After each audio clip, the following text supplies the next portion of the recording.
Hello friends, स्वागत है आपका उत्तराखंड ऑनलाइन एजुकेशन हब में। तो उत्तराखंड दरोगा के लिए गाइज जो एनसीईआरटी की एक्सप्लेनेशन चैप्टर वाइज है, उनमें आज हम करने वाले हैं चैप्टर 12। एनसीईआरटी का है ये, क्लास 9th का, और चैप्टर का नाम है साउंड, ध्वनि। तो जल्दी से इसके बारे में देखिए, जो इम्पोर्टेंट बातें हैं वो मैं आपको बता दूंगा। पूरा एक बार हम रीडिंग कर लेंगे, फिर एमसीक्यू की अगर आपको सीरीज देखनी है तो एमसीक्यू की सीरीज 12 o'clock पे, और दूसरी आती है 8 o'clock। ठीक है, 12 और 8, 12 बजे बायो की क्लास होती है आपकी, जो एमसीक्यू के फॉर्म में करवाई जा रही है। 8 बजे फिजिक्स एंड केमिस्ट्री। तो देखिए, साउंड होता क्या है, सबसे पहले समझो। तो ध्वनि ऊर्जा का एक रूप है। साउंड जो है ये क्या होता है, एक फॉर्म ऑफ एनर्जी है। अब आपने अलग अलग एनर्जी सुनी होंगी, मैकेनिकल एनर्जी होती है आपकी, ऐसे ही क्या होती है, इलेक्ट्रिकल एनर्जी होती है। ऐसे ही उन्हीं में से एक एनर्जी क्या होती है, आपकी ध्वनि होती है, साउंड होती है। पिछले अध्यायों में आपने, अब देखो ये पूरा कुछ नहीं है, ध्वनि का उत्पादन, कोई भी साउंड प्रोड्यूस कैसे होता है उसको अब हम समझेंगे। अगर हम बात करें मनुष्य की, तो हमारे अंदर कैसे ध्वनि होती है, वाक तंतु मतलब वोकल कॉर्ड जो है हमारे, उसके थ्रू हम साउंड को क्या करते हैं, प्रोड्यूस करते हैं। क्वेश्चन क्या बन सकता है ये समझो। क्वेश्चन बोलेगा मनुष्य में ध्वनि कैसे उत्पन्न होती है, तो आप बोलोगे किसके थ्रू, वोकल कॉर्ड या वाक तंतुओं के कंपित होने से, मतलब उनमें वाइब्रेशन होने से हम क्या करते हैं, साउंड को प्रोड्यूस करते हैं। जैसे देखो, जब कोई पक्षी अपने पंख को फड़फड़ाता है तो हमें क्या सुनाई देती है, ध्वनि। क्यों? जब वो पंखों को फड़फड़ाएगा तो क्या हो जाएगा, एक वाइब्रेशन होगा ना, और उस वाइब्रेशन से हमको क्या सुनाई देगी, एक ध्वनि सुनाई देगी। उसके बाद अगर बात करें गाइज, देखो जो ऊपर क्रियाकलाप दिए गए थे, हमने स्वरित्र द्विभुज से आघात द्वारा ध्वनि उत्पन्न की। तो जो आपने देखा होगा, वायलिन अगर देखा हो या गिटार देखा हो, तो उसमें क्या होते हैं, तार्स होती है, वायर्स होती है। उन वायर्स को जब आप क्या करते हो, बजाते हो, मतलब उनको आप खींचते हो, तो उनमें कंपन उत्पन्न होता है। जब वाइब्रेशन उत्पन्न होगा, तो वाइब्रेशन उत्पन्न होने से हमें क्या सुनाई देता है, एक साउंड सुनाई देता है। तो साउंड का मेन पर्पज, साउंड निकलने का मेन पर्पज ही क्या है, वाइब्रेशन। घर्षण द्वारा कैसे आप साउंड प्रोड्यूस कर सकते हो, फ्रैक्शन के द्वारा, किसी चीज को खुरच कर, रगड़ कर, वायु फूक कर, या उनको हिलाकर ध्वनि क्या की जाती है, उत्पन्न की जाती है। कंपन का अर्थ होता है किसी वस्तु का तेजी से बार बार इधर उधर गति करना। जब एक ही चीज बार बार मोशन इस टाइप से करेगी तो इसको क्या बोला जाता है, वाइब्रेशन बोला जाता है। ध्वनि के संचरण की बात करें, ध्वनि कैसे चलती है। हम जानते हैं कि ध्वनि कंपन करती हुई वस्तुओं द्वारा उत्पन्न होती है। जो भी बॉडी वाइब्रेशन करेगी उससे क्या प्रोड्यूस होगा, एक साउंड प्रोड्यूस होगा। द्रव्य या पदार्थ जिससे होकर ध्वनि संचरित होती है, माध्यम कहलाता है। अगर यहाँ पे कोई मनुष्य है, इस मनुष्य ने कोई आवाज लगाई, तो ये आवाज अब क्या होगी गाइज, मीडियम है ना, यहाँ पर ये माध्यम है। माध्यम के कण क्या करेंगे, कंपन करने लगते हैं। अब ये कंपन क्या करेंगे, कण इधर से इधर नहीं जाएंगे। जो भी इस मीडियम में पार्टिकल्स है, वो पार्टिकल का मूवमेंट नहीं होता है। होगा क्या, यहाँ से जैसे ही आवाज लगी तो मीडियम के कण आगे एनर्जी को क्या करते रहेंगे, ट्रांसफर करते रहेंगे। तो कणों में ऊर्जा का ट्रांसफर होगा और हमारी आवाज जो है वो क्या होगी, आगे चले जाएगी। तो यहाँ से क्वेश्चन क्या बनेगा, ध्वनि को संचरण करने के लिए माध्यम की जरूरत होती है, किसी न किसी मीडियम की जरूरत होती है। अब ये मीडियम हो क्या सकता है, ये ठोस हो सकता है, द्रव हो सकता है, और गैस हो सकता है। क्वेश्चन क्या बनेगा, ध्वनि की चाल सबसे अधिक किसके अंतर्गत होती है, तो ध्वनि की चाल सबसे ज्यादा ठोसों में होती है, फिर द्रव के अंदर होती है, और उसके बाद किसके अंदर होती है, गैसों में। जबकि अब जैसे निर्वात की बात करें, प्रकाश को, ठीक है, प्रकाश की चाल निर्वात में सबसे ज्यादा होती है, 3 × 10⁸। लेकिन ध्वनि की चाल निर्वात में कितनी होती है, तो आप बोलोगे सर ध्वनि की चाल निर्वात में 0 होती है। तो ये उल्टे हैं, ठीक है, प्रकाश और ध्वनि दोनों अपोजिट होती है। नेक्स्ट है गाइस, अब देखो ये मैंने पूरा आपको बता दिया कैसे क्या होती है, साउंड ट्रेवल करता है। आगे आ जाएगा आपका, माध्यम में ध्वनि द्वारा उत्पन्न विक्षोभ माध्यम के कण नहीं, माध्यम से होता हुआ संचरित होता है। मतलब जो भी वाइब्रेशन उत्पन्न हुआ है, ये जैसे यहाँ देखो, जो भी वाइब्रेशन होगा ये माध्यम के कण नहीं जाएंगे इधर से इधर, केवल क्या होगा गाइज, ये हमारा जो वाइब्रेशन है, वाइब्रेशन क्या करेगा, एनर्जी दे देगा। इस एनर्जी के थ्रू साउंड जो है वो क्या करेगा, आपका ट्रेवल करेगा। से आगे पढ़ोगे अभी, तो अगर क्वेश्चन पूछे साउंड के प्रोपोगेशन में या फिर ध्वनि के संचरण में माध्यम के कण एक स्थान से दूसरे स्थान में जाते हैं, तो बिल्कुल नहीं जाते। माध्यम के कण स्थिर रहेंगे। विक्षोभ एनर्जी का क्या होता है, केवल ट्रांसफर होता है। तरंग एक विक्षोभ है। वेव क्या होती है, एक डिस्टरबेंस है जो कि किसी माध्यम से होकर गति करता है। कोई मीडियम चाहिए इसे क्या करने के लिए, ट्रेवल करने के लिए। और माध्यम के कण निकटवर्ती कणों में गति उत्पन्न कर देते हैं। ये कण इस प्रकार की गति अन्य कणों में उत्पन्न करते हैं। मतलब एक टाइप से क्या लिंक रहेंगे ना, इसके पास एनर्जी आएगी, ये अपनी एनर्जी दूसरे को ट्रांसफर करेगा, फिर ये दूसरे को करेगा। तो इस तरीके से वेव क्या करती है, आपकी ट्रेवल करती है।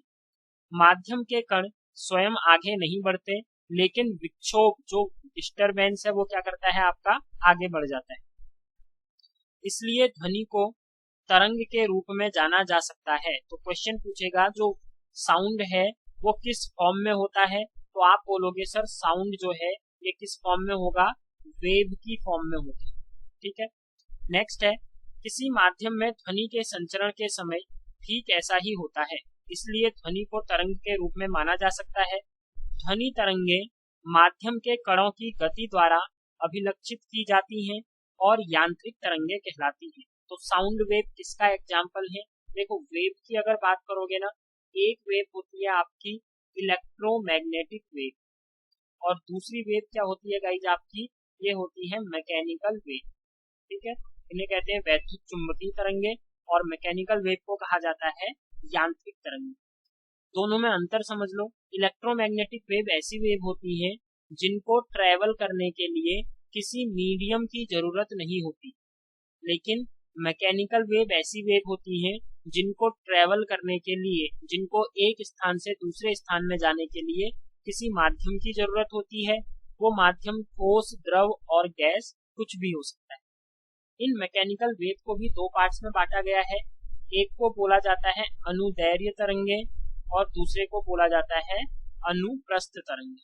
ठीक है, एक लॉन्गिट्यूडिनल वेव होती है और दूसरी क्या होती है, आपकी ट्रांसवर्सल वेव होती है। तो वही हम आगे पढ़ेंगे। इसमें देखो ये बता दिया इसने कैसी हैं, यांत्रिक तरंगे हैं। ध्वनि के संचरण के लिए वायु सबसे अधिक सामान्य माध्यम है। जब कोई कंपमान वस्तु आगे की ओर कंपन करती है तो अपने सामने की वायु को धक्का देकर क्या कर देती है, संपीड़ित। संपीड़ित का मतलब होता है कंप्रेस्ड कर देती है। ठीक है, और इस प्रकार एक उच्च दाब का क्षेत्र उत्पन्न हो जाता है। यहाँ देखो, जहां जहां आपका क्वेश्चन पूछता है उच्च दाब का क्षेत्र, हाई प्रेशर का जो फील्ड होगा वो कहाँ क्या होगा, आपका बनेगा। क्योंकि दो चीजें होती है, एक होता है आपका कंप्रेशन और दूसरा क्या होता है गाइज, आपका विरलन बोला जाता है इसको। इस क्षेत्र को संपीड़न कहते हैं। तो हाई प्रेशर का जो फील्ड होगा, जो क्षेत्र होगा, उसको संपीड़न कहा जाएगा। यह संपीड़न कंपमान वस्तु से दूर आगे की ओर गति करता है। ये क्या करेगा, आपका आगे आगे की ओर ट्रेवल करता रहेगा। जब कंपमान वस्तु पीछे की ओर कंपन करती है तो एक निम्न दाब का क्षेत्र उत्पन्न हो जाता है, एक लो प्रेशर का फील्ड उत्पन्न होगा जिसे विरलन कहा जाता है।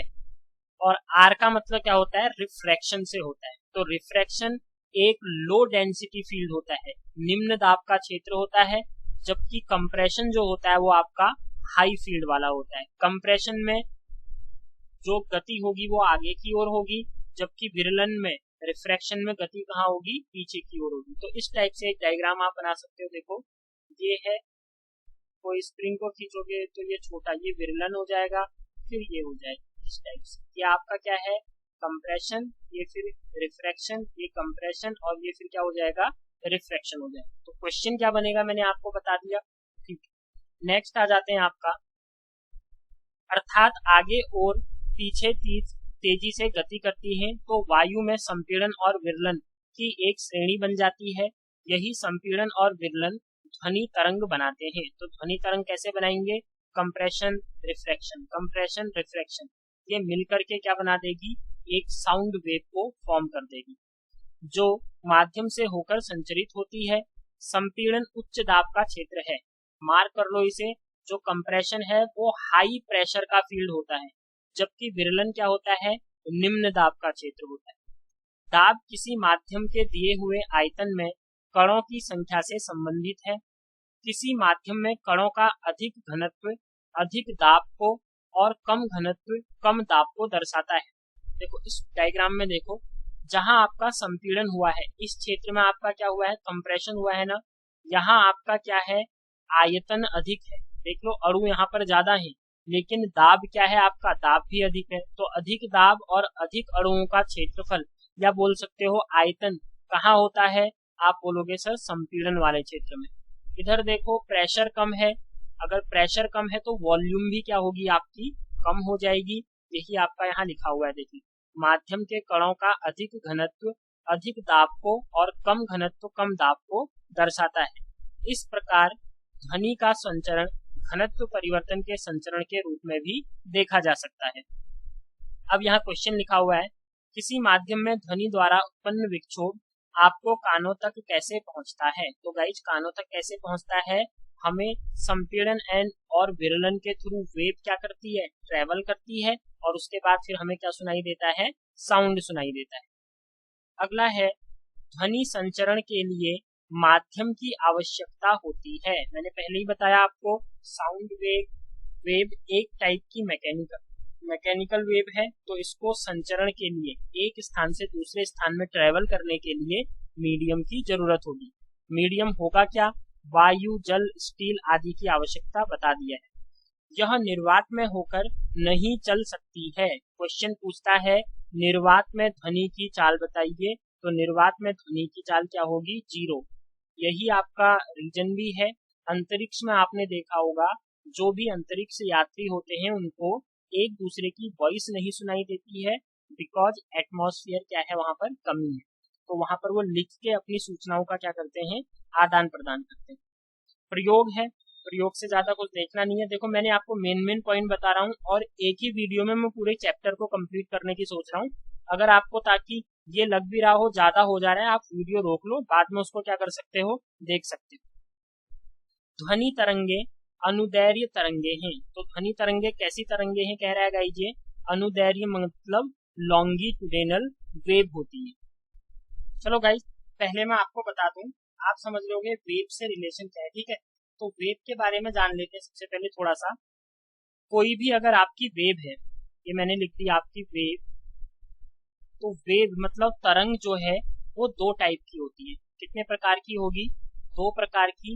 एक को बोला जाता है आपकी मैकेनिकल वेव, जिसको हिंदी में क्या बोलोगे आप, यांत्रिक तरंग बोला जाता है।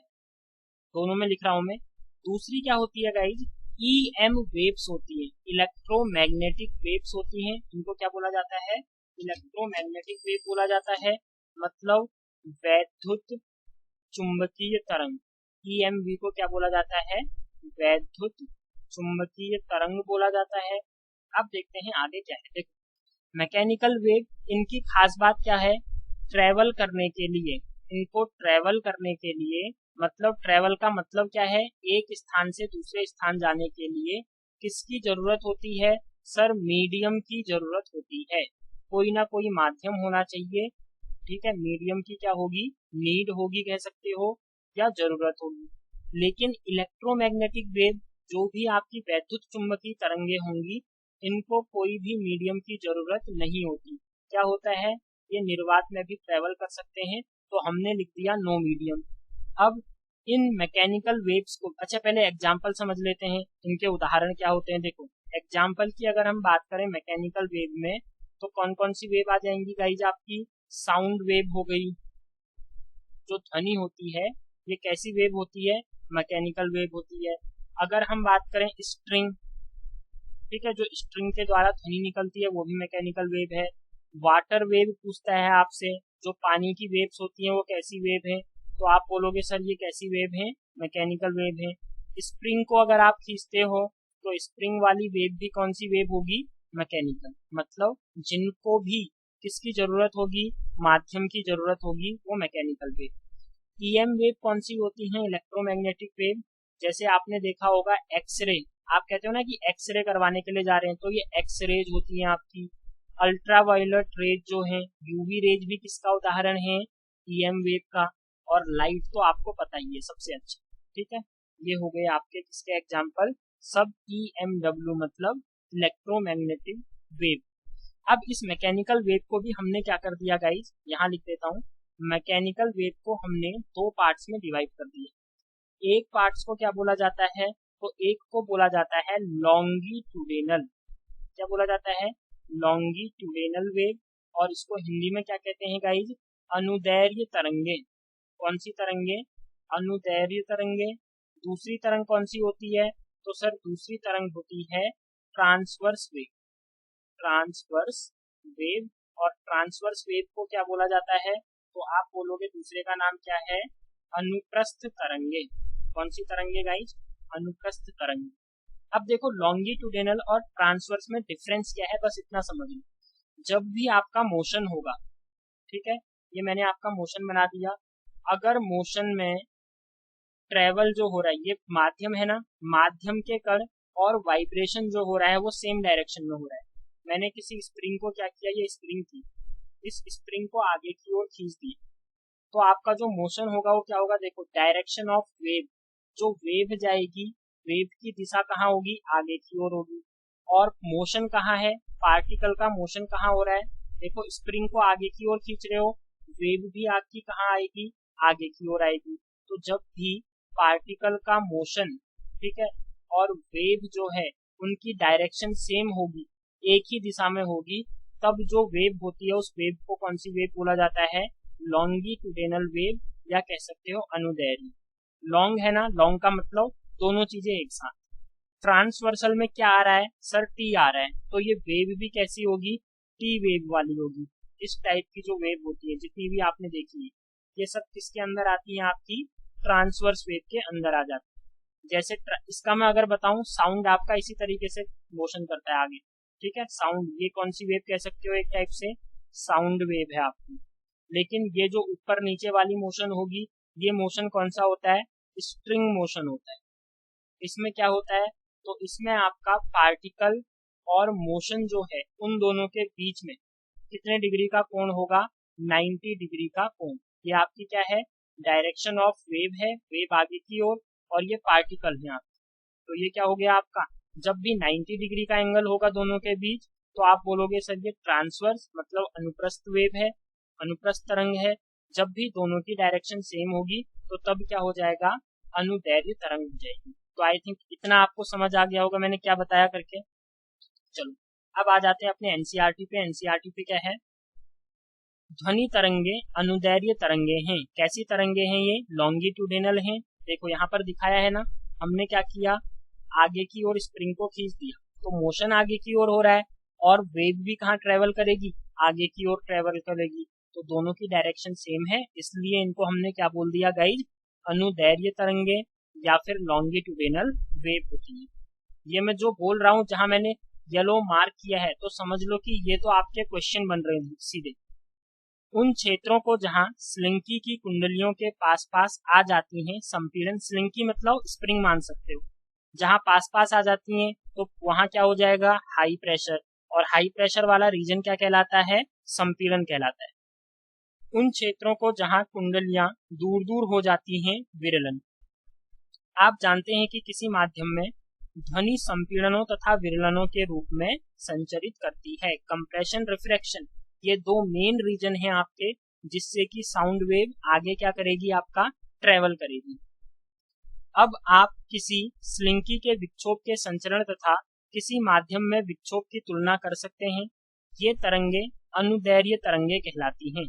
इन तरंगों के माध्यम के कणों का विस्थापन विक्षोभ के संचरण की दिशा के समांतर होता है। माध्यम के कणों का विस्थापन मतलब जो पार्टिकल्स हैं उनका मोशन, और जो डिस्टरबेंस हो रहा है उन दोनों की डायरेक्शन कहाँ होगी, आपकी एक ही साइड होगी, समांतर होगी, मतलब पैरेलल होगी। कण एक स्थान से दूसरे स्थान तक गति नहीं करते, वो मैंने पहले ही बोल दिया है। साउंड कहीं भी कभी भी मीडियम के पार्टिकल जो कण होंगे वो एक स्थान से दूसरे स्थान में नहीं जाएंगे, बस विक्षोभ ट्रेवल करता है, डिस्टरबेंस आपका क्या होता है, ट्रेवल करेगा। ये अपनी विराम अवस्था से आगे पीछे दोलन करते हैं। ये क्या करेंगे, इस तरीके से बस ये एनर्जी का ट्रांसफर करेंगे। अतएव ध्वनि तरंगे अनुदैर्घ्य तरंगे कहलाती हैं।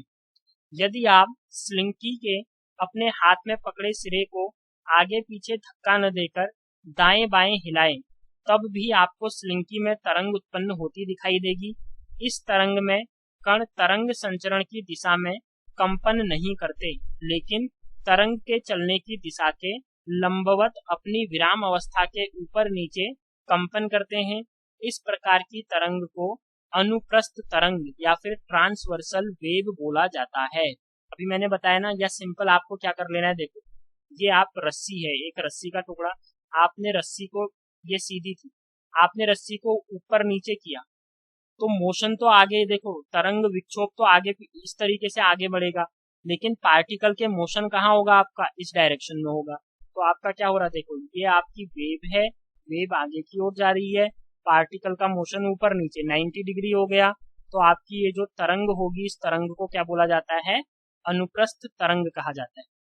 इस प्रकार अनुप्रस्थ तरंग वह तरंग है जिसमें माध्यम के कण अपनी माध्य स्थिति पर तरंग के संचरण की दिशा के लंबवत गति करते हैं। किसी तालाब में पत्थर का टुकड़ा फेंकने पर जल की सतह पर दिखाई देने वाली तरंगे अनुप्रस्थ तरंगों का एक उदाहरण है। कभी तालाब में पानी मारना और देखोगे गोल गोल गोल करके क्या करती है, वेव्स ट्रेवल करती है ना, तो वो आपकी ट्रांसवर्सल वेव होती है। ये क्वेश्चन डायरेक्टली पूछ लेगा, आप देखो वो क्या बोलेगा, तालाब में पत्थर फेंकने पर बनी हुई तरंगे होती हैं अनुप्रस्थ तरंगे, अनुदैर्घ्य तरंगे या फिर ईएम वेव्स होती हैं। आंसर क्या दो दोगे सर, अनुप्रस्थ तरंगे ट्रांसवर्सल वेव होती है। आराम से पढ़ते रहो, एक बार क्वेश्चन यहीं से आपके बन जाएंगे, आपको दिख भी रहा होगा। इसी टाइप के क्वेश्चन आपके प्रीवियस ईयर में एनसीईआरटी से ही देखने को मिलेंगे भी। ठीक है, वीडियो को एक बार लाइक कर दो, शेयर कर दो जल्दी से, और जल्दी अगर आप चाहते हो कि सारे का सारा कोर्स जल्दी से कंप्लीट हो जाए तो वीडियो को जल्दी ज्यादा शेयर करो, जिससे मेरे को भी लगे हाँ वीडियो को क्या करना है, जल्दी बनाना है। किंतु प्रकाश में दोलन माध्यम के कणों या उनके दाब या घनत्व के नहीं होते। प्रकाश तरंगे यांत्रिक तरंगे नहीं होती, ये मैकेनिकल वेव्स नहीं है ना, लाइट वेव मैंने बता दिया आपको। आप अनुप्रस्थ तरंगों के बारे में अधिक जानकारी ये हमारे काम का नहीं है। ध्वनि तरंग के अभिलक्षण, साउंड वेव की कैरेक्टरिस्टिक क्या होती है गाइज, वो पढ़ लेते हैं। देखो 3 अभिलक्षण हैं इसके, 3 गुण हैं मेन, किस किस पर, आवृत्ति, एम्पलीट्यूड, आयाम और वेग। इन 3 चीजों पर ध्वनि क्या करती है, डिपेंड करती है। ध्वनि तरंग को ग्राफी रूप में दिखाया गया है, वो हमने देख लिया। संपीड़न वह क्षेत्र है जहां कण पास पास आ जाते हैं, इन्हें वक्र के ऊपरी भाग में दिखाया गया है। देखो यहाँ नीचे इसने डायग्राम दिखाया होगा, ये है, ठीक है, ये है आपका कंप्रेशन, और कंप्रेशन वाला पोर्शन ऊपर है। जो आपका रिफ्लेक्शन वाला पोर्शन है, देखो ये इसने नीचे दिखाया है। तो कंप्रेशन रिफ्लेक्शन, इस तरीके से क्या करेगी, ये वेव ट्रेवल करेगी। शिखर अधिकतम संपीड़न के क्षेत्र को प्रदर्शित करता है। जो आपकी टॉप है वेव का, ये जो टॉप है ये किसको दिखा रहा है, आपका ये संपीड़न को दिखा रहा है, अधिक संपीड़न के क्षेत्र को। इस प्रकार संपीड़न वह क्षेत्र है जहां घनत्व तथा दाब दोनों अधिक होते हैं। इस लाइन को तो याद कर लो अच्छे से। विरलन निम्न दाब के क्षेत्र होते हैं जहां कण दूर दूर हो जाते हैं और उन्हें घाटी से प्रदर्शित करते हैं। ठीक है, ऊपर स्रंग होता है, नीचे क्या होता है, आपका गर्त होता है। इन्हें वक्र में दिखाया गया है। शिखर को तरंग का स्रंग तथा घाटी को क्या कहते हैं, गर्त कहते हैं। ये पूरा का पूरा करके बनाओगे तो ये क्या होता है आपका, ये स्रंग वाला पोर्शन हो जाता है, और जो नीचे ट्रफ एंड क्रस्ट कहा जाता है, ठीक है, और ये नीचे क्या होता है आपका, गर्त कहा जाता है, इसे क्रस्ट कहते हैं। 2 क्रमागत संपीड़नों अथवा 2 क्रमागत विरलनों के बीच की दूरी तरंगदैर्घ्य कहलाती है। तो तरंगदैर्घ्य की परिभाषा क्या होगी, देखो 2 क्रमागत, ये आपका क्या है, स्रंग है। इसके बाद कौन सी स्रंग आई है, देखो स्रंग के बाद ये पोर्शन कौन सा है आपका, गर्त वाला है। फिर क्या आ गया आपका, स्रंग आ गया। तो 2 क्रमागत स्रंगों के बीच की दूरी या फिर 2 क्रमागत गर्तों के बीच की दूरी को क्या बोला जाता है, लैम्डा या फिर तरंग दैर्घ्य बोला जाता है। सिंपल याद हो गई होगी, दो क्रमागत होनी चाहिए। ऐसा नहीं आपने क्या कर दिया, एक सुरंग ये ले ली उसके बाद ये ले रहे हो, एक के बाद एक होनी चाहिए। तो इनके बीच की डिस्टेंस को क्या बोलोगे, लैम्डा। और लैम्डा को किससे दिखाया जाता है, तरंग दैर्घ्य से दिखाया जाता है। फिर उसके बाद क्या दिखाया इसने, देखो तरंग दैर्घ्य को साधारणतया लैम्डा, लैम्डा किस भाषा का शब्द है, ग्रीक भाषा का शब्द है, से निरूपित किया जाता है। इसका SI मात्रक मीटर है। तो क्वेश्चन पूछे तरंग दैर्घ्य या फिर तरंग दैर्घ्य लैम्डा का SI मात्रक मीटर, लेकिन नॉर्मली एंगस्ट्रॉन्ग में मापी जाती है, इस तरीके से एंगस्ट्रॉन्ग बोलते हैं, ठीक है। अब हेनरिच रुडोल्फ हर्ट्ज का जन्म 22 फरवरी 1857 को हैम्बर्ग जर्मनी में हुआ और इनकी शिक्षा बर्लिन विश्वविद्यालय में हुई। इन्होंने जेसी मैक्सवेल के विद्युत चुंबकीय सिद्धांत इलेक्ट्रोमैग्नेटिक कॉन्सेप्ट की प्रयोगों के द्वारा पुष्टि की। इन्होंने रेडियो, टेलीफोन, टेलीग्राफ तथा टेलीविजन के भी भविष्य में विकास की नींव रखी। इन्होंने प्रकाश विद्युत प्रभाव इलेक्ट्रोमैग्नेटिक इफेक्ट का भी खोज की। तो इलेक्ट्रोमैग्नेटिक इफेक्ट की खोज किसने की बोलता है, तो हर्ट्ज बोल देना, जिसको बाद में अल्बर्ट आइंस्टाइन ने व्याख्या की। लेकिन इसको एक्सप्लेन किसके द्वारा किया गया, आइंस्टाइन के द्वारा। आवृत्ति के SI मात्रक का नाम इनके सम्मान में रखा गया है। तो आवृत्ति जो फ्रीक्वेंसी होती है, फ्रीक्वेंसी का मात्रक क्या होता है, हर्ट्ज। और ये हर्ट्ज क्यों होता है, क्योंकि इसकी जो बारे में बताया गया था, हेनरिच रुडोल्फ हर्ट्ज इनका पूरा नाम था।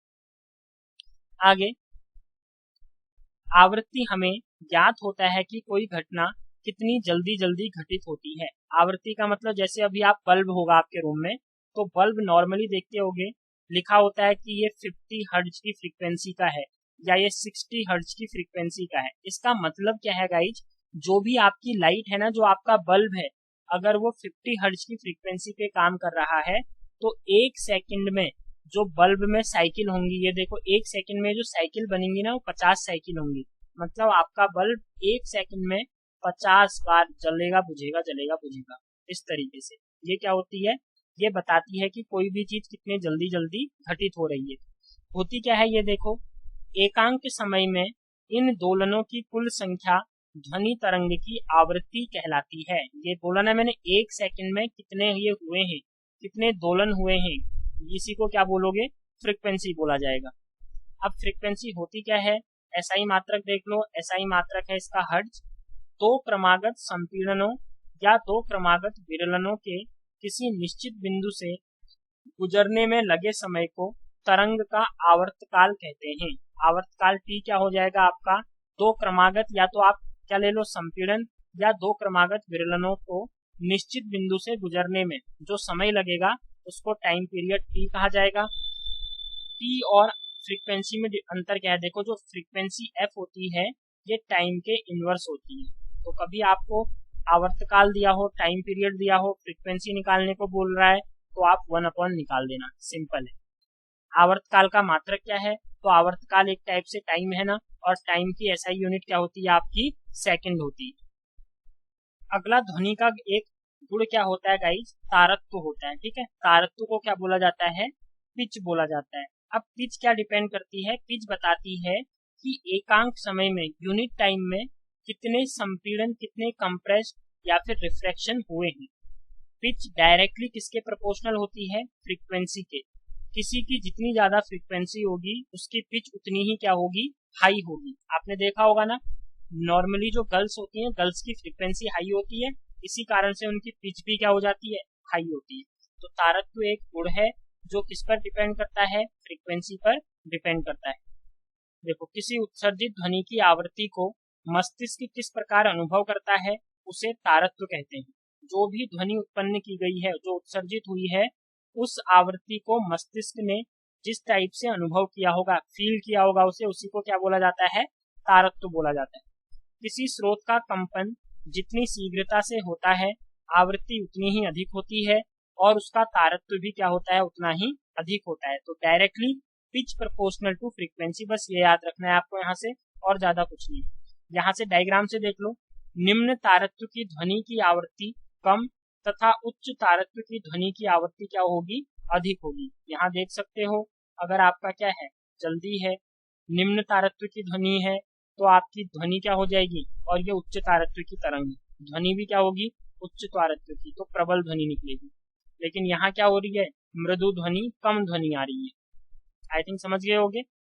नेक्स्ट है ध्वनि की यह गुणता को टिम्बर कहते हैं, ठीक है। वह अभिलक्षण है जो हमें समान तारत्व तथा प्रबलता की दो ध्वनियों में अंतर करने में सहायता करता है। अगर दो सेम पिच और प्रबलता की ध्वनियां हैं तो उनमें डिफरेंस कौन करवाता है पूछे तो गुणता, ठीक है। ध्वनि जो गुणता है ये क्या कराती है, गुणता को टिम्बर बोला जाता है, डिफरेंस करेगी। एकल आवृत्ति की ध्वनि को टोन कहते हैं। अगर सिंगल फ्रीक्वेंसी की कोई वॉइस है तो उसको क्या बोला जाता है, टोन बोला जाता है। अनेक आवृत्तियों के मिश्रण से उत्पन्न ध्वनि को स्वर या फिर नोट कहते हैं। मतलब बहुत सारी फ्रीक्वेंसीज को मिक्स कर दिया तो उसे स्वर बोला जाएगा, एक ही अगर फ्रीक्वेंसी वाली है तो उसे टोन बोला जाता है। यह सुनने में सुखद होती है और नॉइज कर्णप्रिय नहीं होता, जबकि संगीत सुनने में क्या होता है, सुखद होता है। इतना हो गया। क्वेश्चन लिखे हुए हैं यहाँ देखो, तरंग का कौन सा गुण निम्नलिखित को निर्धारित करता है। प्रबलता, कोई भी तरंग कितनी प्रबल है, ध्वनि कितनी प्रबल है, किससे पता चलेगा, एम्पलीट्यूड से पता चलता है। तो एम्पलीट्यूड प्रोपोर्शनल टू लाउडनेस। तारत्व की बात करें तो तारत्व जो फ्रीक्वेंसी पिच जो होती है वो किस पर डिपेंड करती है, फ्रीक्वेंसी पर डिपेंड करती है। अनुमान लगाइए कि निम्न में से किस ध्वनि का तारत्व अधिक है, गिटार का या फिर कार के हॉर्न का। तो कौन ज्यादा बजेगा गाइज, कार का हॉर्न तेजी से बजेगा ना, तो इसलिए पिच भी किसकी ज्यादा होगी, कार की ज्यादा होगी। ऑप्शन नंबर बी आपका क्या हो जाएगा, करेक्ट आंसर हो जाएगा। अब यहाँ देखो, तरंग के किसी बिंदु जैसे एक संपीड़न या एक विरलन द्वारा एकांक समय में तय की गई दूरी को वेग कहते हैं। तरंग का क्या कहते हैं, वेग। तो वेग बराबर क्या होता है, दूरी बट्टे समय होता है, याद रखना है आपको। Velocity is equal to distance upon time. तो उसी फॉर्मूले से हमने निकाल दिया c is equal to n lambda. c होती है यहाँ वेलोसिटी, या आप इसे v भी लिख सकते हो। n फ्रीक्वेंसी होती है, लैम्डा क्या होती है, वेग। यहाँ क्वेश्चन है देखो एक, किसी ध्वनि तरंग की आवृत्ति, पहले हम इसको मिटा लेते हैं, उसके बाद क्या करेंगे, सॉल्व कर लेंगे। किसी ध्वनि तरंग की आवृत्ति 2 किलोहर्ट्ज है और उसकी तरंगदैर्घ्य कितनी है, 35 सेंटीमीटर है। यह 1.5 किलोमीटर दूरी चलने में कितना समय लेगी। तो आपको क्या निकालना है, उसका टाइम निकालना है। सबसे पहले देखो फ्रीक्वेंसी दी हुई है 2 किलोहर्ट्ज, फ्रीक्वेंसी 2 किलोहर्ट्ज गिवन है। तरंगदैर्घ्य की बात करें, लैम्डा दिया है आपको 35 सेंटीमीटर। यह 1.5 किलोमीटर दूरी चलने में कितना समय लेगी। तो कितना जाना है उसने, डिस्टेंस कितनी दी है, डिस्टेंस दी है 1.5 किलोमीटर। फॉर्मूला हमने पढ़ा है, क्या होता है, चाल बराबर दूरी बट्टे समय। तो दूरी डिस्टेंस बट्टे समय t। देखो डिस्टेंस तो निकल आएगा, लेकिन सबसे पहले चाहिए टाइम पीरियड। तो टाइम पीरियड निकालने के लिए c इज इक्वल टू क्या होता है, आप बोलोगे सर n इंटू लैम्डा होता है। तो वैल्यू रख दो यहाँ। देखो वेग कैसे निकलेगा, डिस्टेंस मतलब आपकी तरंगदैर्घ्य देखो कितनी है, 35 सेंटीमीटर। तो 35 गुणा 10 की घात -2 मीटर में निकाल लिया। 1 अपॉन टाइम है ना, तो 1 अपॉन टाइम किसके इक्वल होता है, फ्रीक्वेंसी के। तो मैंने इसे लिख दिया 2 इंटू किलो हर्ट्ज में है 10 की घात 3। 35 गुना होता है आपका 70 -2 + 3, तो ये आ जाएगा 700 मीटर। ये 700 मीटर क्या आ गई गाइज, आपकी तरंगदैर्घ्य आ गई। अब आपको निकालना क्या है, आपको निकालना है समय। तो समय क्या होता है आपका, चाल बराबर दूरी बट्टे समय, और समय क्या आ जाएगा आपका, दूरी बट्टे चाल। तो टाइम की वैल्यू दूरी है 1.5 किलोमीटर, तो आप बोलोगे 1500 मीटर। और आपका ये देख लो, अच्छा वेग आया था, ठीक है, मीटर पर सेकंड में आएगा ये। और आपकी चाल कितनी है, चाल है आपकी 700, तो ये हो जाएगी 700, 00 से 00 कैंसिल, आंसर आ जाएगा 1.1 मीटर, नहीं सेकंड में आ जाएगा 1.11 क्या आ जाएगा, सेकंड। ये आपका आंसर। तो ये वन लाइनर वाले क्वेश्चन है, अगर न्यूमेरिकल पूछता है तो इस टाइप से पूछ लेगा। अच्छा 2.1 आ रहा है, एक बार देख ले। ठीक है, 2.1 आएगा ना, 15/7 है, 7 गुना कितना होता है 14, तो 2.1 सेकेंड इसका क्या है आंसर। ऐसे ही देखो यहाँ आपके न्यूमेरिकल दिए हुए हैं, ये आप कर सकते हो, ये मैं नहीं करवा रहा हूँ आपको। किसी एकांक क्षेत्रफल से 1 सेकंड में गुजरने वाली ध्वनि ऊर्जा को ध्वनि की तीव्रता कहते हैं। तो ध्वनि की तीव्रता किसको कहते हैं पूछता है, यूनिट एरिया से 1 सेकंड में जितनी ध्वनि ऊर्जा क्या निकलेगी, साउंड एनर्जी प्रोड्यूस होती है, उसी को साउंड की इंटेंसिटी बोला जाता है। ये क्या है, ध्वनि की संवेदनशीलता की एक माप है। ध्वनि की प्रबलता तथा तीव्रता में अंतर बताइए। तो प्रबलता क्या होती है गाइज आपकी, ये रिस्पॉन्स टू एयर, ठीक है। दोनों में अंतर क्या है, देखो दोनों पहले सबसे पहली बात, both depends upon energy per unit area energy पर डिपेंड करते हैं। लेकिन प्रबलता जो है ये ईयर रिस्पॉन्स ऑफ एयर होती है, मतलब कान, ठीक है। लेकिन ये does not depends upon response of air, तो आपके ईयर के रिस्पॉन्ड पर डिपेंड नहीं करेगी कौन, तीव्रता, लेकिन प्रबलता करती। तो बस इतना सा अंतर है दोनों में। विभिन्न माध्यमों में ध्वनि की चाल की आप बात कर लेते हैं। ध्वनि की चाल प्रकाश की चाल से बहुत कम होती है, वो मैंने आपको बता ही दिया। ध्वनि की चाल उस माध्यम के गुणों पर निर्भर करती है जिसमें ये संचरित होते हैं। तो क्वेश्चन पूछेगा क्या ध्वनि की चाल माध्यम पर डिपेंड करती है, मीडियम पर डिपेंड करती है, तो आपका आंसर हो जाएगा बिल्कुल सही, करती है। ध्वनि की चाल माध्यम के ताप पर भी निर्भर करती है। तो दो चीजें हो गई, एक डिपेंड करेगी मीडियम पर, माध्यम पर, और दूसरा किस पर, टेम्परेचर पर। जितना आप टेम्परेचर बढ़ाओगे उतना ही ध्वनि की चाल क्या हो जाती है, अधिक हो जाती है। हम ठोस में गैसीय अवस्था की ओर जाते हैं तो ध्वनि की चाल कम हो जाती, मतलब ठोस में ज्यादा होगी और गैसों में कम होगी।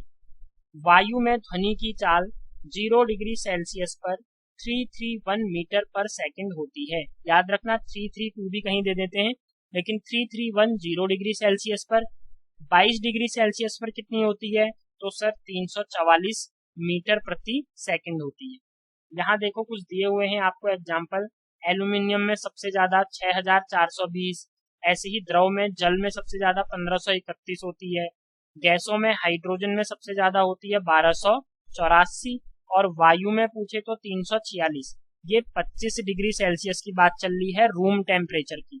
अगर 0 डिग्री सेल्सियस पर पूछे वायु में तो 331 बोलना, लेकिन अगर रूम टेम्परेचर पर बोल रहा है तो 346 बोलोगे। अगला है आपका ध्वनि बूम, ठीक है। ध्वनि बूम को क्या बोला जाता है, सोनिक बूम। होता क्या है देखो, जब कोई पिंड ध्वनि की चाल से अधिक तेजी से गति करता है, मतलब ध्वनि की चाल सपोज दैट 331 मीटर पर सेकंड है वायु में, लेकिन कोई चीज उससे ज्यादा गति से ट्रेवल करेगी तो तब वो एक पराध्वनिक चाल उत्पन्न करती है। तो उस जिस चाल से वो चलेगी उसे क्या बोला जाता है, पराध्वनिक चाल, या क्या सुपरसोनिक स्पीड बोला जाएगा। जैसे गोलियां हो गई, जेट, वायुयान आदि प्रायः पराध्वनिक चाल चलते हैं, सुपरसोनिक से स्पीड से ये क्या करते हैं, ट्रेवल करते हैं। जब ध्वनि उत्पादक स्रोत ध्वनि की चाल से अधिक तेजी से गति करती है तो वे वायु में प्रघाती तरंगे उत्पन्न करते हैं। जब ऐसा होगा, जब कोई भी चीज सुपरसोनिक स्पीड से चलेगी आपकी, तो उस टाइम पर क्या हो जाता है गाइज, आपका जो मीडियम होगा वो क्या करने लगता है, एक शॉकिंग वेव्स को प्रोड्यूस करेगा। इन प्रघाती तरंगों में बहुत अधिक ऊर्जा होती है, इनमें क्या होती है, एनर्जी बहुत ज्यादा होती है। इस प्रकार की प्रघाती तरंगों के संबद्ध वायु दाब में परिवर्तन से एक बहुत तेज प्रबल ध्वनि उत्पन्न होती है, जिसे ध्वनि बूम या सोनिक बूम कहा जाता है। इवन ये अगर इसके आसपास देखो, जब आपका एरोप्लेन उड़ता हो या गोलियां चलती है तो आसपास कांच की चीजें हैं तो वो भी क्या होती हैं, टूट जाती है ना, तो इतना ज्यादा क्या होता है, इनमें एनर्जी होती है, ये कह सकते हैं। अगला है गाइज आपका, वायु, जल या लोहे में से किस माध्यम में ध्वनि सबसे तेज चलती है। तो किसमें चलेगी, लोहे में, क्योंकि सॉलिड में स्पीड क्या होती है, सबसे ज्यादा होती है। अगला है आपका ध्वनि का परावर्तन। तो जैसे प्रकाश का परावर्तन होता है, परावर्तन का मतलब एक माध्यम से दूसरे माध्यम में क्या करना, वापस लौटाना। ऐसे ही अगर ध्वनि किसी चीज से टकराती है तो फिर वो क्या होती है, वापस रिफ्लेक्ट हो जाती है तो परावर्तन ध्वनि का एक क्या होता है, गुण होता है। ये भी आपको क्या करना है, याद रखना है।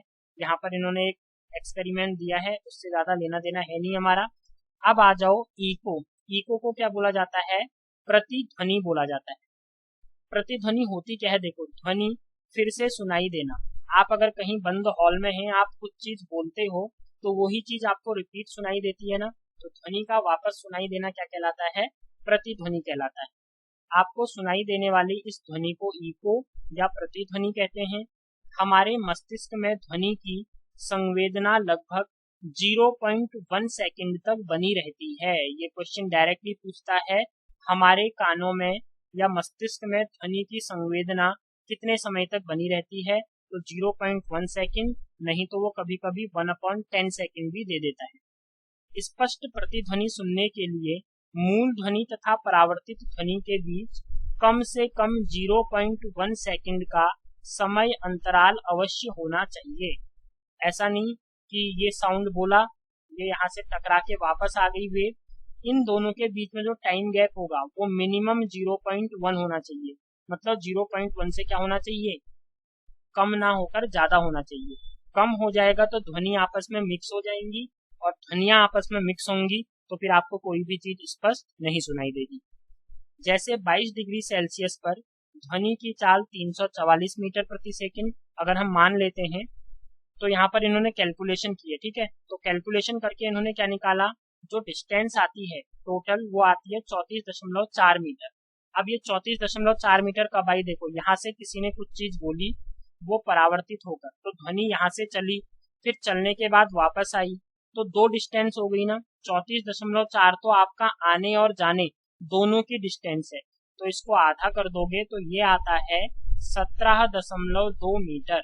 तो प्रतिध्वनि सुनने के लिए जो डिस्टेंस होनी चाहिए वो कितनी होनी चाहिए, 17.2 मीटर होनी चाहिए। ये डायरेक्ट आपको डेटा याद रखना है। बारंबार परावर्तन के कारण हमें एक से अधिक प्रतिध्वनियां भी सुनाई दे सकती हैं। बादलों के गड़गड़ाहट की ध्वनि कई परावर्तक पृष्ठों जैसे बादलों तथा भूमि से बारंबार परावर्तन के फलस्वरूप उत्पन्न होती है। इसीलिए बिजली जब कड़कती है तो हमें क्या होती है, आवाज बहुत ज्यादा बार बार सुनाई देती है ना, तो वो परावर्तन के ही कारण है। आप अगला आ जाता है गाइज अनुरणन। अनुरणन को क्या बोला जाता है, रिवर्बरेशन, ठीक है। रिवर्बरेशन मतलब अनुरणन हो जाएगा आपका। आपने देखा होगा रिवर्बरेशन होता क्या है गाइज, बड़े हॉल में उत्पन्न होने वाली ध्वनि दीवारों से बारंबार परावर्तन के कारण काफी समय तक बनी रहती है, जब तक कि यह इतनी कम ना हो जाए कि यह सुनाई ही ना पड़े। यह बारंबार परावर्तन जिसके कारण ध्वनि निर्बद्ध होता है अनुरणन कहलाता है। कोई भी चीज, ठीक है, चीज क्या हुई आपकी, टकराई, फिर परावर्तन हुआ, फिर सुनाई दी, फिर टकराई, फिर सुनाई दी, तो ये जो चीजें हैं ये बार बार, अनुरणन मतलब किसी चीज को बार बार रिपीट करना, यही आपका क्या कहलाता है, अनुरणन कहलाता है। अनुरणन को कम करने के लिए सभा भवन की छतों तथा दीवारों पर ध्वनि अवशोषक पदार्थों जैसे संपीड़ित फाइबर बोर्ड, खुरदरे प्लास्टर अथवा पर्दे लगे होते हैं। सीटों के पदार्थों का चुनाव इनके ध्वनि अवशोषक गुणों के आधार पर ही किया जाता है। सिंपल सा एग्जाम्पल, आपने जब मूवी हॉल पे गए होगे तो वहां पूरी छत से लेकर के पूरा नीचे मैट, ये पूरा क्यों बिछा होता है, ऐसा क्यों नहीं होता कि लकड़ी का बना दे। अगर लकड़ी का बना देंगे तो साउंड क्या होगा, आपका टकराएगा और बार बार वो चीज सुनाई देगी, तो ध्वनि क्लियर होगी नहीं, बार बार वही चीजें क्या होंगी, रिपीट करती रहेंगी। तो इसीलिए वहां पर पूरा नीचे भी मैट होता है, गद्दियों में फॉर्म्स लगे रहते हैं। ये सब किसके कारण है, क्यों, ताकि अनुरणन को क्या कर दिया जाए, रिवर्बरेशन को कम कर दिया जाए। अगला है, ये फिर से क्वेश्चन है गाइस, देखो एक मनुष्य किसी खड़ी चट्टान के पास ताली बजाता है और उसकी प्रतिध्वनि 2 सेकंड के पश्चात सुनाई देती है। यदि ध्वनि की चाल 346 मीटर प्रति सेकंड ली जाए तो चट्टान तथा मनुष्य के बीच दूरी कितनी है। तो देखो चाल बराबर समय बराबर, ये आपका डिस्टेंस जो है, दूरी बराबर स्पीड इंटू टाइम, चाल गुणा समय होता है। तो आपकी चाल देखो, चाल दी है 346 एंड समय कितना लग रहा है 2, तो आप क्या बोल दोगे, आंसर आएगा 692/692 आएगा केवल। लेकिन याद रखना, ये जब आपका 692 आया है ना, ये क्या हुआ है, ध्वनि पहले यहाँ गई है फिर यहाँ आई है, तो आपने जो डिस्टेंस निकाली है वो 2 टाइम्स निकाल दी है, लेकिन आपको बतानी तो एक ही बार थी, तो आप इस 692 को डिवाइड बाई 2 करोगे तब जाके आपका आंसर 346 आएगा। ऑप्शन में याद रखना 692 भी होगा, लेकिन आंसर क्या करोगे, केवल 346 होगा। ठीक है, आई थिंक समझ गए होगे मैं क्या बताना चाह रहा हूँ। तो ये इस टाइप से करोगे, और ये न्यूमेरिकल आने के चांसेस क्यों हैं ज्यादा, देखो एग्जैक्ट नहीं बोल रहा हूँ मैं कि आ ही सकता है, लेकिन न्यूमेरिकल अगर आते हैं, क्योंकि ये वन लाइनर न्यूमेरिकल है, सीधे सीधे आपके जो बनते हैं, तो इसलिए चांसेस ज्यादा है। अगला हो जाएगा आपका, कोई प्रतिध्वनि 3 सेकंड, वो सेम न्यूमेरिकल है, आपको इसे खुद करना है। ध्वनि के बहुल परावर्तन के उपयोग।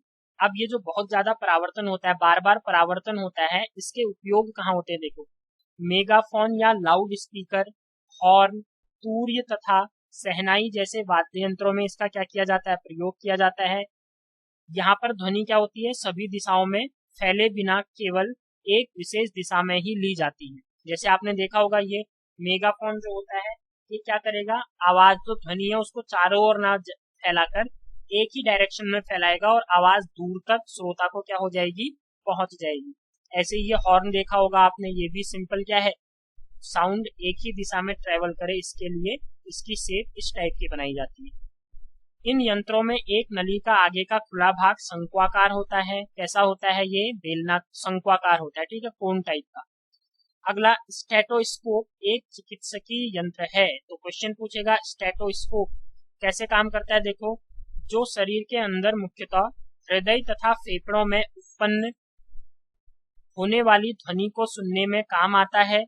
स्टेटोस्कोप में रोगी के हृदय की धड़कन की ध्वनि बार बार परावर्तन के कारण डॉक्टर के कानों तक पहुंचती है। क्वेश्चन पूछेगा स्टेटोस्कोप किस पर काम करता है, आप बोल देना परावर्तन ऑप्शन में होगा, तो परावर्तन के सिद्धांत पर कार्य करता है। अगला है कंसर्ट हॉल, सम्मेलन कक्षों तथा सिनेमा हॉल की छतें वक्राकार बनाई जाती हैं। क्यों बनाई जाती हैं, ताकि परावर्तन के पश्चात ध्वनि हॉल के सभी भागों में पहुंच जाए। ये देखो, आप यहाँ से देख सकते हो ना, जैसे साउंड प्रोड्यूस होगा तो ये साउंड यहाँ से टकराएगा, तो टकराने के बाद इधर आ जाएगा, क्योंकि ये काम उसी पर करेगा। जैसे परावर्तन के नियम होते हैं ना, यहाँ अभिलंब डालोगे तो आपतन कोण का मान परावर्तन कोण के बराबर, ये थोड़ा दूर तक जाएगा तो दूसरी सीट पर पहुंचेगा, ये यहाँ जाएगा तो यहाँ तक पहुंचेगा। अगर फ्लैट कर देते तो फ्लैट करने में सारी ध्वनि क्या हो जाती, एक ही पर आती, पीछे वालों तक पहुंचती नहीं। तो क्यों करी जाती है, ताकि ध्वनि सब तक पहुंचे परावर्तन के कारण। अगला हो जाएगा आपका, फिर क्या है, देखो ये क्वेश्चन है, कंसर्ट हॉल की छतें वक्राकार क्यों होती हैं, तो क्यों होती हैं, ताकि परावर्तन के बाद ध्वनि सब जगह पहुंच सके। श्रव्यता का परिसर, रेंज ऑफ हेयरिंग क्या कहलाती है गाइस, देखो हम सभी आवृत्ति की ध्वनियों को नहीं सुन सकते। मनुष्यों में ध्वनि की श्रव्यता का परिसर लगभग 20 हर्ट्ज से 20,000 हर्ट्ज तक हो। क्वेश्चन क्या पूछेगा, क्वेश्चन पूछता है मनुष्य कितने हर्ट्ज तक के साउंड को सुन सकता है, तो सिंपल आपको याद रखना है 20 हर्ट्ज से 20,000 हर्ट्ज तक के साउंड को मनुष्य क्या कर पाता है, सुन पाता है, इसलिए इनको ऑडिएबल रेंज भी बोला जाता है। 5 वर्ष से कम आयु के बच्चे तथा कुछ जंतु जैसे कुत्ते 25 किलो हर्ट्ज तक की ध्वनि सुन सकते हैं। ठीक है, ज्यों ज्यों व्यक्तियों की आयु बढ़ती जाती है उनके कान उच्च आवृत्ति के लिए कम सुग्राही होते जाते हैं। 20 हर्ट्ज से कम आवृत्ति की ध्वनियों को अवश्रव्य ध्वनि कहते हैं। तो 20, देखो ये जो रेंज होती है ना, पहले एक बार पढ़ लो पूरा, फिर बताता हूँ, एक ही बार में बता दूंगा। राइनोसिरस, जिसे गैंडा बोला जाता है, 5 हर्ट्ज तक की आवृत्ति की अवश्रव्य ध्वनि का उपयोग करके संपर्क स्थापित करता है। तो जो राइनोसोरिस होते हैं, गैंडा जो है वो 5 हर्ट्ज की आवृत्ति से संपर्क करता है। ऐसे ही वेल तथा हाथी अवश्रव्य ध्वनि परिसर की ध्वनियां उत्पन्न करते हैं। देखो वेल और हाथी ये उत्पन्न कर रहे हैं, लेकिन जो गैंडा है वो क्या कर रहा है, अपश्रव्य ध्वनि का उपयोग संपर्क स्थापित करने के लिए कर रहा है। प्रोड्यूस की बात करेगा तो प्रोड्यूस वेल और हाथी करते हैं। ऐसे ही अगर हम बात करें भूकंप मुख्य प्रघाती तरंगों से पहले निम्न आवृत्ति की अवश्रव्य ध्वनि उत्पन्न करते हैं। तो भूकंप जो होता है वो भी क्या होता है, 20 हर्ट्ज से कम होती है स्टार्टिंग की जो वेव होंगी। 20 किलो हर्ट्ज से अधिक आवृत्ति की ध्वनियों को पराश्रव्य ध्वनि या पराध्वनि कहते हैं। ये किसके द्वारा उत्पन्न होती हैं? डॉल्फिन हो गया, चमगादड़ और पॉरपाइज जैसे जंतु पराध्वनि को क्या करते हैं, उत्पन्न करते हैं। एक तो जंतुओं के नाम ये आपका इधर लिख दिया, देखो 20 से 20,000 किलोहर्ट्ज तक इसे ऑडिएबल साउंड कहा जाता है, मतलब इस साउंड को आप क्या कर सकते हो, सुन सकते हो। 20 से ज्यादा चले जाओगे तो अल्ट्रा हो जाएगा, अल्ट्रा मतलब क्या हो जाता है, पराश्रव्य ध्वनि हो जाएगी। अगर 20,000 हर्ट्ज से 20 हर्ट्ज से कम है तो उसे इंफ्रासोनिक बोला जाता है, इंफ्रासोनिक मतलब अवश्रव्य बोला जाता है। क्वेश्चन पूछेगा अल्ट्रासोनिक साउंड कौन प्रोड्यूस करता है, आप बोल देना सर डॉल्फिन हो गया, चमगादड़ हो गया और पारपाइज जो हैं ये किसको क्या करते हैं, अल्ट्रासोनिक साउंड। और आपकी क्या वेल मछली और दूसरा हाथी ये किसको करते हैं, इंफ्रासोनिक साउंड को प्रोड्यूस करते हैं। यहाँ से क्वेश्चन पक्का बनता है, infrasonic less than 20, ultrasonic greater than 20 kilohertz, मनुष्य 20,000 से 20,000 किलोहर्ट्ज, नवजात शिशु 25 किलोहर्ट्ज तक, ये सब याद रखना। अगला है चूहे भी पराध्वनि उत्पन्न करके कुछ खेल खेलते हैं, चीची चीची करते रहते हैं ना, तो साउंड बहुत ज्यादा, पराश्रव्य का मतलब क्या है, पराध्वनि, पर 20,000 हर्ट्ज से ज्यादा का साउंड क्या करते हैं, ये आपका प्रोड्यूस करते हैं। अगला है श्रवण सहायक युक्ति। श्रवण सहायक युक्ति मतलब ऐसी डिवाइस जो सुनने में हेल्प करती है। जिन लोगों को कम सुनाई देता है उन्हें इस यंत्र की आवश्यकता होती है। यह बैटरी से चलने वाली एक इलेक्ट्रॉनिक युक्ति है। इसमें छोटा सा माइक्रोफोन, देखो क्वेश्चन पूछ सकता है इस डिवाइस में होता क्या क्या है, तो माइक्रोफोन होगा, एम्पलीफायर होगा और स्पीकर लगा होता है। जब ध्वनि माइक्रोफोन पर पड़ती है तो वह ध्वनि तरंगों को विद्युत संकेतों में परिवर्तित कर देती है। क्वेश्चन क्या होगा, ध्वनि तरंगों को विद्युत सिग्नल में या विद्युत एनर्जी में, इलेक्ट्रिकल एनर्जी में कौन सी चीज कन्वर्ट करती है, तो माइक्रोफोन करती है। ऐसे ही एम्पलीफायर क्या करता है, इन विद्युत संकेतों को परावर्धित मतलब एम्पलीफाई कर देता है, नाम ही एम्पलीफाई है ना, मतलब इन इलेक्ट्रिकल सिग्नल को बढ़ा देगा। ये संकेत स्पीकर द्वारा ध्वनि की तरंगों में परिवर्तित कर दिए जाते हैं। ये ध्वनि तरंगे कान के डायफ्राम पर आपतित होती हैं। तो क्वेश्चन पूछेगा ध्वनि तरंगे कान के किस भाग पर आपतित होती हैं या इंसिडेंट होती हैं, तो आप बोलोगे सर डायफ्राम पर होती है, तथा व्यक्ति को ध्वनि साफ सुनाई देती है। तो जो मैंने क्वेश्चन ये येलो मार्क किया है, क्वेश्चन कैसे फ्रेम हो सकते हैं वो भी आपको बता दिया है। सामान्य मनुष्य के कानों के लिए श्रव्यता परास क्या है, तो कितना है, 20,000 हर्ट्ज, 20 हर्ट्ज से 20 किलो हर्ट्ज तक। निम्न संबंधित आवृत्तियों का परास क्या है, अवश्रव्य, अव मतलब कम और कम का मतलब 20 से कम, परा मतलब देखो अव को क्या कहते हैं, इन इंग्लिश में याद कर सकते हो तो बहुत अच्छा है। इनका मतलब होता है अंडर, अंडर का मतलब हमारे अंडर क्या है, देखो 20 से 20,000 में हम सुन रहे हैं, तो इनका मतलब 20 से कम।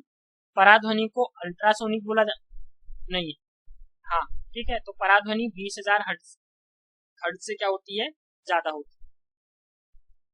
अगला है आपका पराध्वनि के अनुप्रयोग, अल्ट्रासोनिक साउंड के क्या अनुप्रयोग है, एप्लीकेशन क्या है। पराध्वनि उच्च आवृत्ति की तरंगे हैं, बिल्कुल सही। क्वेश्चन पूछे उच्च आवृत्ति हाई फ्रीक्वेंसी तरंगे कौन सी हैं, अल्ट्रासोनिक बोल देना। अगर पूछे लो फ्रीक्वेंसी वेव्स कौन सी हैं, तो इंफ्रासोनिक बोल दोगे, ठीक है। अवरोधों की उपस्थिति में भी एक निश्चित पथ पर गमन कर सकती हैं।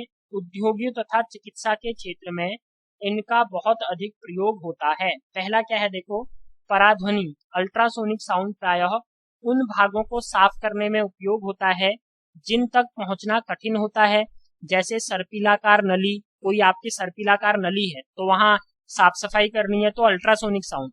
विषम आकार के पुर्जे, इलेक्ट्रॉनिक अवयव, जिन वस्तुओं को साफ करना होता है उन्हें साफ करने वाले मार्जन विलयन में रखते हैं और इस विलयन में पराध्वनि तरंगे भेज दी जाती हैं। जितने आपके वायुयान को साफ करना हो, ठीक है, जो एरोप्लेन्स होते हैं वहां भी अल्ट्रासोनिक साउंड का यूज किया जाता है।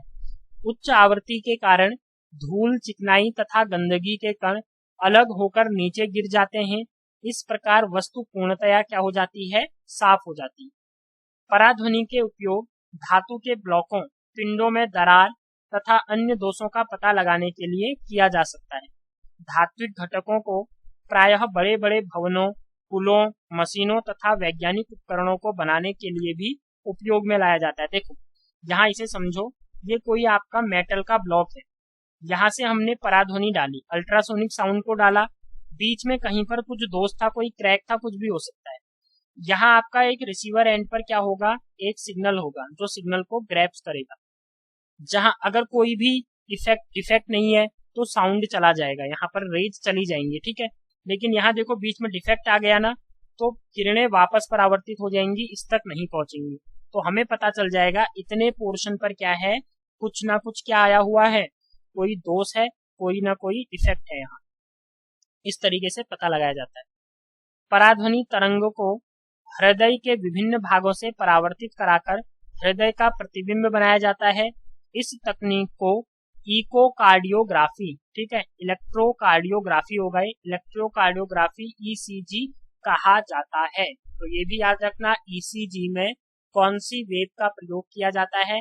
आप बोलोगे सर अल्ट्रासोनिक वेव्स का प्रयोग किया जाता है, जिनका जो वेव रेंज होती है वो क्या होती है, 20,000 हर्ट्ज से ज्यादा। पराध्वनि संसूचक एक ऐसा यंत्र है जो पराध्वनि तरंगों का उपयोग करके मानव शरीर के आंतरिक अंगों का प्रतिबिंब प्राप्त करने के लिए काम में लाया जाता है। इस संसूचक से रोगी के अंगों, अब जैसे यकृत हो गया, लीवर आपका, गॉल ब्लैडर, पित्ताशय, गर्भाशय, किडनी आदि का प्रतिबिंब प्राप्त किया जा सकता है। आपने देखा होगा ना, डॉक्टर आपको मशीन के आगे रखते हैं, उसके बाद आपके अंदर क्या है पूरा का पूरा सब बता देते हैं। तो वो कैसे बता रहे हैं, क्योंकि अल्ट्रासोनिक वेव्स को अंदर डाला जाएगा, उसके बाद क्या हो जाएगा गाइज, वहां वो पूरा प्रतिबिंब आपका तैयार कर देंगे। पित्ताशय तथा गुर्दे में पथरी तथा विभिन्न अंगों में ट्यूमर का पता लगाने में भी इसका क्या किया जाता है, यूज किया जाता है। जितने एप्लीकेशन बता रहा हूँ ये डायरेक्टली आएगा, बोलेगा ट्यूमर का पता लगाने के लिए कौन सी वेव का प्रयोग किया जाता है, अल्ट्रासोनिक का, ऑडिएबल का या इंफ्रासोनिक। तो क्या बोल दोगे, अल्ट्रासोनिक। अगला है ऊतक के घनत्व में परिवर्तन होता है। ये कुछ नहीं है, तरंगों को विद्युत संकेतों में परिवर्तित किया जाता है जिससे कि उस अंग का प्रतिबिंब बना लिया जाता है, ठीक है। प्रतिबिंबों को मॉनिटर पर प्रदर्शित किया जाता है या फिल्म पर मुद्रित किया जाता है, जो आपको रिपोर्ट मिलती है। इस तकनीक को अल्ट्रासोनोग्राफी कहते हैं। क्या कहा जाता है इसे, अल्ट्रासोनोग्राफी। अल्ट्रासोनोग्राफी का उपयोग गर्भकाल में भ्रूण की जांच तथा उसके जन्मजाता दोषों तथा उसकी वृद्धि की अनियमितताओं का पता लगाने के लिए भी किया जाता है। सोनोग्राफी सुनी होगी, सोनोग्राफी में क्या करते हैं, अंदर बच्चे का पता लगा लेते हैं कि मेल है, फीमेल है, बच्चा लड़का होगा या लड़की होगी। वैसे सोनोग्राफी यूज ये दंडनीय अपराध नहीं करना चाहिए। नॉर्मली इसका यूज क्यों किया जाता है, जो बच्चा अंदर है उसको प्रॉपर न्यूट्रिशन मिल रहा है, नहीं मिल रहा है, उसकी ग्रोथ हो रही है या नहीं हो रही है, इसके लिए क्या किया जाता है, इसका यूज किया जाता है। पराध्वनि का उपयोग गुर्दे की छोटी पथरी को बारीक कणों में तोड़ने के लिए भी किया जाता है। पथरी के कणों को तोड़ने के लिए किस साउंड का प्रयोग किया जाता है, तो आप बोलोगे सर अल्ट्रासाउंड का प्रयोग किया जाता है, ठीक है। अल्ट्रासोनिक का मतलब ये कण बाद में मूत्र के साथ बाहर निकल आते हैं, ठीक है। ये हो ही गया आपका। अगला आता है गाइज, टॉपिक का अगला पॉइंट है आपका सोनार। तो सोनार का सबसे पहले फुल फॉर्म पूछेगा, तो ये क्या होता है, साउंड नेविगेशन एंड रेंजिंग से बना है। सोनार एक ऐसी युक्ति है जिसमें जल में स्थित पिंडों की दूरी, दिशा तथा चाल मापने के लिए पराध्वनि का मतलब अल्ट्रासोनिक वेव्स का उपयोग किया जाता है। देखो डायग्राम से सब समझ जाएंगे। नॉर्मली ये जो हमारा सोनार लगा रहता है, ये कहाँ लगा रहता है, जहाज के नीचे। ये क्या करेगा गाइज, देखो यहाँ से सिग्नल आएंगे, नीचे जमीन में जाएंगे, वापस परावर्तित होके ये होता है आपका सेंडर और ये होता है आपका रिसीवर। ये क्या करेगा, मतलब जो भी सिग्नल है उन्हें ले लेगा। अब अगर बीच में कोई भी क्या हो गया, बाधा उत्पन्न हो गई, जैसे इन्होंने डायग्राम नहीं दिखाया, चलो यहीं पर बता देता हूँ। अगर बीच में कोई ऐसी चीज आ गई जो जहाज के पास ही है, इधर पर है, ठीक है, या इधर है कहीं, तो ये क्या करेगा, साउंड यहीं से आ जाएगा ना, वापस हो जाएगा। तो टाइम बहुत कम टाइम में क्या हो गया, ये वेव वापस आ गई। तो यहाँ से पता चल जाएगा जो भी नाविक है कि नीचे कुछ है, हमको क्या करना चाहिए, जहाज को बचाकर चलना है। तो इस टाइप से क्या करता है, वर्क करता है। तो सोनार से रिलेटेड क्या क्या चीजें आएंगी आपकी, कौन सी वेव का प्रयोग करते हैं, अल्ट्रासोनिक वेव का। फुल फॉर्म क्या होती है, साउंड नेविगेशन एंड रेंजिंग। कौन प्रयोग करता है सोनार का, तो जो नावों का यूज करते हैं, जो नाविक हैं वो इसका यूज करते हैं। कहाँ लगाया जाता है, तो जहाज के नीचे इसको लगाया जाता है। मेन जो चीजें होंगी, एक सेंडर होगा और दूसरा क्या होगा, रिसीवर होगा। उसके बाद ये 2D is equal to V into D, ये उसी पर काम करेगा आपका। उपरोक्त विधि को प्रतिध्वनिक परास कहते हैं। इसको क्या कहा जाता है, इको रेंजिंग कहा जाता है। सोनार की तकनीक का उपयोग समुद्र की गहराई ज्ञात करने तथा जल के अंदर स्थित चट्टानों, घाटियों, पनडुब्बियों, हिमशैल, प्लावी बर्फ कहते हैं जिसे, डूबे हुए जहाज आदि की जानकारी प्राप्त करने के लिए किया जाता है। अगला है गाइस क्वेश्चन, यही आपका same D is equal to question पर है ना, ये न्यूमेरिकल कर लोगे, मैंने किया हुआ है सॉल्व, आप देख लेना। एक लाइन का है, देखो एक लाइन में सॉल्व होगा पूरा न्यूमेरिकल। अगला फिर से पनडुब्बी वाला है, सेम क्वेश्चन है। आगे बढ़ते हैं। जैसा कि पहले वर्णन किया गया है, चमगादड़ गहन अंधकार में अपने भोजन को खोजने के लिए उड़ते समय पराध्वनि तरंगे उत्सर्जित करता है। तो चमगादड़ किस टाइप की वेव को उत्पन्न करता है, सर अल्ट्रासोनिक वेव को उत्पन्न करता है। अब ये जैसे सोनार काम करता है ना, वैसे ही करेगा। देखो इसने साउंड निकाला, जैसे ही बीच में कोई कीड़ा आ गया तो ये फिर ध्वनि वापस होगी और इसके कानों पर चले जाएगी ना, तो इसको लग जाएगा भैया इतने दूरी पर मेरा शिकार है, मेरे को शिकार कर लेना है। या कोई चट्टान आ गई तो समझ जाएगा यहाँ चट्टान है भैया, तो अब हमको क्या करना है, यहाँ से दूर चले जाना है। तो ये देखो वही है पूरा का पूरा, ज्यादा कुछ नहीं है। पॉरपाइज मछलियां भी अंधेरे में संचालन व भोजन की खोज में पराध्वनि का उपयोग करती हैं। स्टार मार्क कर लो। चमगादड़ को सबका पता होता है, लेकिन देखो एनसीईआरटी में ही मिला ना नया क्वेश्चन, बोलेगा पारपाइज क्या है। तो पारपाइज एक टाइप की मछली है जो कि अल्ट्रासोनिक वेव को प्रोड्यूस करती है और इसी से क्या करेगी गाइज, वो अपने अंधेरे में चलती है, सिंपल ये कह सकते हैं। अगला है आपका मानव कर्ण की संरचना। तो लास्ट टॉपिक आ जाता है आपका ह्यूमन ईयर, क्योंकि सुनने में ध्वनि है, ध्वनि में कान का प्रयोग तो होता ही है, और ये आपके टॉपिक में भी मिल जाएगा। देखो मैं एक बार आपको दिखा देता हूँ, ठीक है। तो ये आप देख सकते हो, देखो कौन सा चैप्टर कर रहे हैं जब अभी हम, ये है 9th का सिलेबस आपका, तो ये होगा ऊपर, क्वेश्चन इसी से बनेंगे, आप देख सकते हो। हेल्थ एंड डिजीज के बाद मोशन ग्रेविटेशन ये है, ठीक है। साउंड वाला पोर्शन है, nature of sound, it's propagation पढ़ लिया हमने, वेरियस मीडिया क्या क्या होते हैं, स्पीड ऑफ साउंड, साउंड की स्पीड के बारे में, range of hearing in humans, ultrasonic sound क्या होता है, रिफ्लेक्शन ऑफ साउंड पढ़ लिया, इको एंड सोनार क्या होता है, स्ट्रक्चर ऑफ ह्यूमन ईयर वो अभी पढ़ रहे हैं, ऑडिटोरी एस्पेक्ट ओनली। तो ये पूरा कंप्लीट हो जाएगा। ऐसे ही नेक्स्ट में वर्क एनर्जी पावर कर लेंगे। बट वीडियो को लाइक और शेयर जरूर कर दो, ठीक है, ज्यादा से ज्यादा लोगों को पहुंचाओ। देखो मानव कर्ण से ज्यादा कुछ नहीं पढ़ना। सबसे पहले यह एक अति संवेदी युक्ति है जिसे कर्ण कहा जाता है, ठीक है, मतलब कान कहा जाता है। इसकी सहायता से हम सुन सकते हैं। श्रवणीय आवृत्तियों द्वारा वायु में होने वाले दाब परिवर्तनों को विद्युत संकेतों में बदलता है। क्या करता है इसका मेन फंक्शन देखो, जो भी श्रवणीय आवृत्तियां मतलब ऑडिएबल फ्रीक्वेंसी के द्वारा ये क्या करेगा, वायु में जो भी आपका प्रेशर होगा उसको परिवर्तित करेगा, किसमें, इलेक्ट्रिकल सिग्नल में, जो श्रवण तंत्रिका से होते हुए मस्तिष्क तक पहुंचता है। बस इसका काम उनको कन्वर्ट कर देना है इलेक्ट्रिकल सिग्नल में। फिर यहाँ पर हमारी क्या होगी, श्रवण तंत्रिका होगी, इसके थ्रू ये सिग्नल माइंड में भेज दिया जाएगा। मानव के कान द्वारा सुनने की प्रक्रिया के पक्ष के बारे में हम यहाँ चर्चा करेंगे। चलो क्या चर्चा है, सबसे पहले डायग्राम के बारे में देख लो। ये कान है ना, कर्ण पल्लव, इसको पीना कहा जाता है। यहाँ से आपका साउंड आएगा, फिर ये अंदर कान की संरचना है। मुखदरक होता है, इसमें ह्यूमा कहते हैं जिसे, ठीक है। निहाई एनविल हो गई, वलयक, श्रवण तंत्रिका, कर्णावर्त, उसके बाद कर्णपट, मैंने इंग्लिश में दोनों में लिखा हुआ है, देख लेना आप। श्रवण नलिका, यूटेस्की नलिका, इन सबके नाम याद नहीं करने, मेन होगा क्या वो बता रहा हूँ। यहाँ से ये पोर्शन ये बाह्य कर्ण कहलाता है, फिर मध्य कर्ण होता है और सबसे अंदर अंतःकर्ण होता है। बाहरी कान कर्ण पल्लव कहलाता है। पहला क्वेश्चन ही क्या पूछेगा, आउटर ईयर जो होता है, बाहरी कान क्या कहलाता है, तो आप बोलोगे सर कर्ण पल्लव कहलाता है। यह परिवेश से ध्वनि को एकत्रित करता है। कान का कौन सा भाग सबसे पहले साउंड को एकत्रित करता है? तो कर्ण पल्लव सबसे पहले ध्वनि को एकत्रित करता है।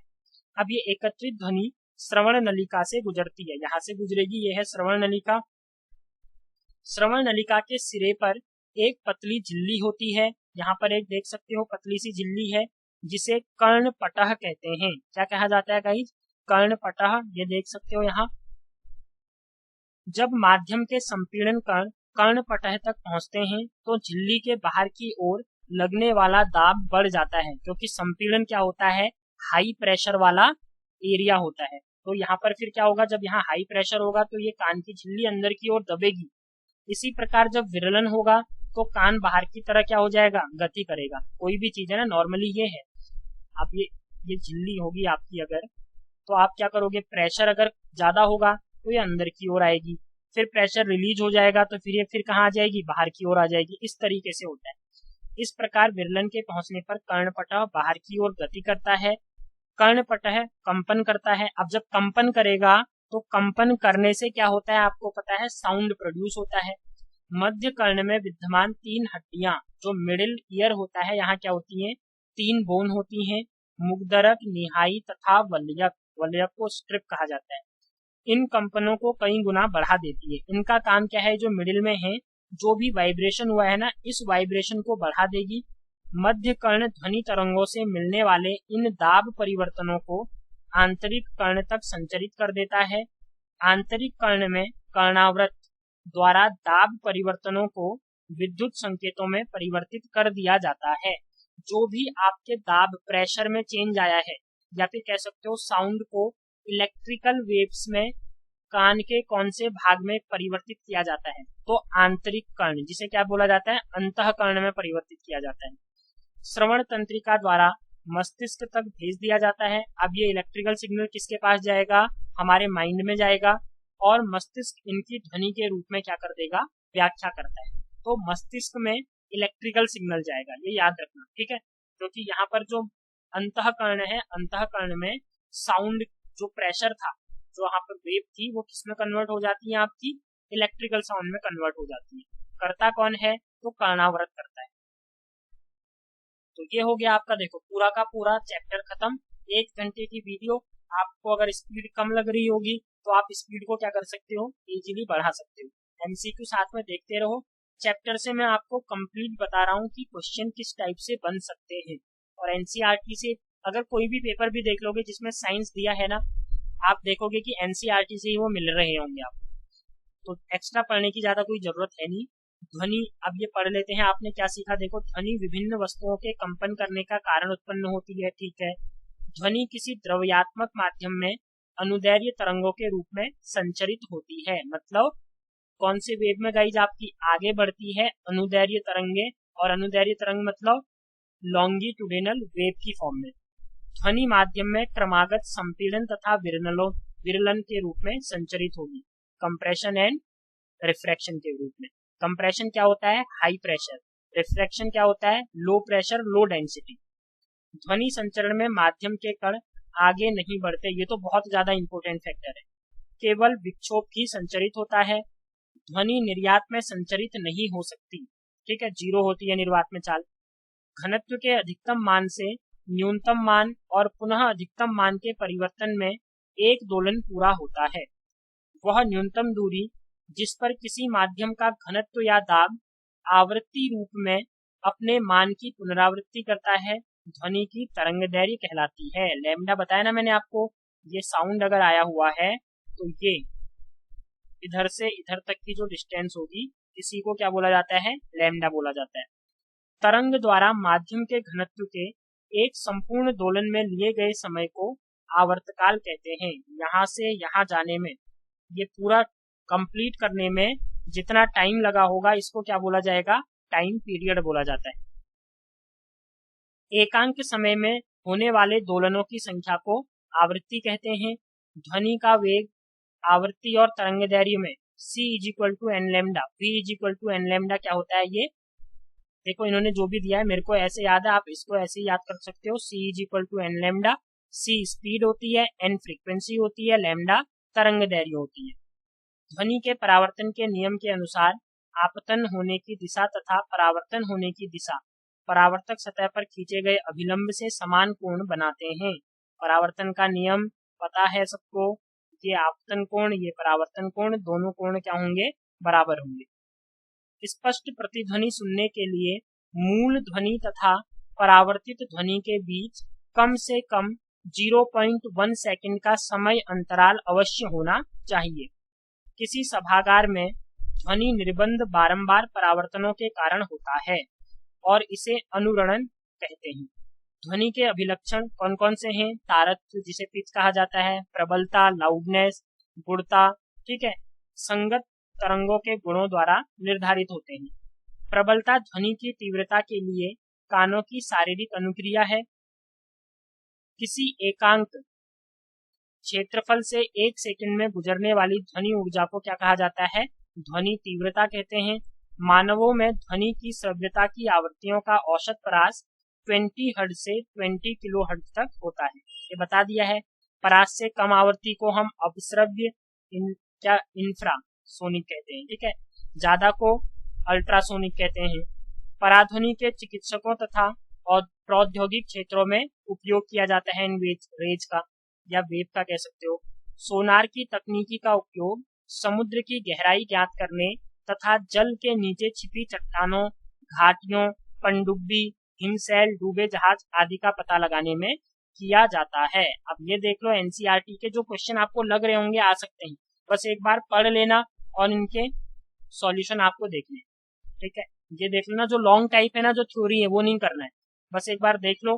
तो ये पूरा हो गया आपका साउंड चैप्टर, ठीक है। अब इससे कुछ भी क्वेश्चन आता है ना, आराम से क्वेश्चन उठाना, चाहे ल्यूसेंट उठा लो या फिर कोई भी प्रीवियस ईयर। वैसे मैंने साउंड के क्वेश्चन करा दिए हैं, अब जाके साउंड करो, काफी मजा भी आएगा पढ़ने में, न्यूमेरिकल करने में, और आपको लगेगा कि हाँ साउंड अब आपका क्या हो चुका है, क्लियर हो चुका है। अब इसमें कोई भी ऐसी चीज नहीं छूटी जो कि आप नहीं कर पाओगे।